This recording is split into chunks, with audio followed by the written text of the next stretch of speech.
এইবার নিজের বিয়ের পান পাতাটা সাজিয়েই ফেলি, বলো তোমাদের কি মত? দেখো, আমি এমনি এমনি শুধু শুধু কোনো কথা বলি না, সত্যি সত্যি নিজের বিয়ের পান পাতাটাই সাজাচ্ছি, সেটা তোমাদের দেখাতে চলেছি। তোমরা দেখে জানাবে যে কেমন লাগছে আমার বিয়ের পান পাতাটা।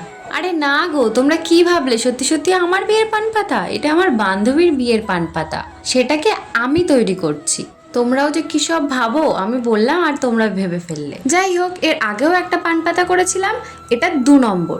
এই একজোড়া আর্টিফিশিয়াল পান পাতাকে সুন্দর করে সাজিয়ে তোলার জন্য আমি প্রথমেই মাঝখানে একটা গোল করে তার ভিতরে সাদা রং করেছি। সাদা রংটা শুকোনোর পরে লাল রং করেছি, যাতে লালটা বোঝা যায়। আর আগের বার যেটা করেছিলাম ওইখানে না লালটা সবুজের মধ্যে ভালো ফুটছিল না, কিন্তু সাদা রংটা করার পরে তার উপরে লাল রংটা ভালো সুন্দর বোঝা যাচ্ছে। এরপর ছোট ছোট কলকা করা শুরু করেছি। কি করব ভাবতে ভাবতে একটা নিজের মনের মতো করে তারপরে দ্বিতীয়টা তোমাদের সাথে শেয়ার করছি। সব শেষে পান পাতা দুটোকে ঝকঝকে করার জন্য ভার্নিশ দিয়ে দিয়েছি।